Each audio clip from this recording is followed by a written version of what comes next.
మీకు కూడా. అనిల్ గారు ఇక్కడ అలా చెప్పండి. బేసికలీ లేడీస్ అంతా కలిసి మీ మీద కేసు పెట్టాలనుకుంటున్నాం. ప్లీజ్ దయచేసి, నేను వాళ్ళ కోసం జైలుకి వెళ్ళడానికి రెడీ, చిప్పకొడి తినడానికి రెడీ, అవసరమైతే ఓ చల్లక్క పడడానికి రెడీ, అవసరమైతే ఉరి శిక్ష పడడానికి రెడీ. పెట్టండి కేసు, చెప్పండి. అయితే ఎందుకు అంటే చిరంజీవి గారు లాంటి ఇమేజ్ ఉన్న స్టార్ తోటి ఆ చట్టాలు అనేవి కాపాడుకోవడానికి కప్పేటేయడానికి కాదు మగవాళ్ళని అని ఏదో సంథింగ్ చెప్పించారు కదా. ఆ డైలాగ్ ఏంటండి, ఇన్నాళ్ళు మేమంతా హింస పడుతూనే ఉన్నాం కదా, ఏదో 2-3 సీన్లు ఉంటాయి, డ్రమ్ సీన్ అని, కుక్కర్లో ఉడికించడం ఇట్లాంటివి, దానికోసం అని చెప్పి మగవాళ్ళ మీద తప్పుడు కేసులు పెట్టినట్లుగా ఎలా అంటారు?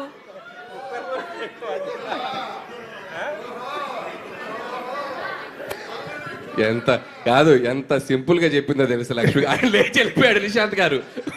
నిశాంత్ గారికి భయం వేసింది. కుక్కర్లో మనిషిని ఉడికించడం ఏదో ఈజీగా ఏదో ఆయన లేచి వెళ్ళిపోయాడు లక్ష్మి గారు. పక్కన మనిషి ఉడకబెట్టినట్టు కుక్కర్లో ఉడకబెట్టాడు. పక్కన మనిషి జంపు.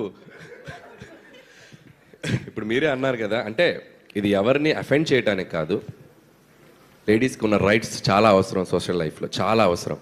మనం చెప్పింది ఏంటంటే దాన్ని అక్కడక్కడ మీరు అన్నట్టే అక్కడక్కడ మిస్యూజ్ అవుతున్న వాటిని అడ్రస్ చేసాం. అది చిరంజీవి గారు లాంటి స్టార్ చేతు చాలా క్యూట్గా, నాకు తెలుసు మీ మనోభావాలు ఎలా దెబ్బతింటే ఎంత దారుణంగా ఉంటుందో పరిస్థితి, అందుకే నేను చాలా చెప్పకుండా అలా క్యూట్గా చెప్పించాను. చాలా మంది లేడీసే చప్పట్లు కొడుతున్నారు థియేటర్స్లో. దానికి థ్యాంక్స్, మీరు అడ్రస్ చేసినందుకు. కొట్టారండి. అది చాలా థ్యాంక్స్ మీరు అడ్రస్ చేసినందుకు.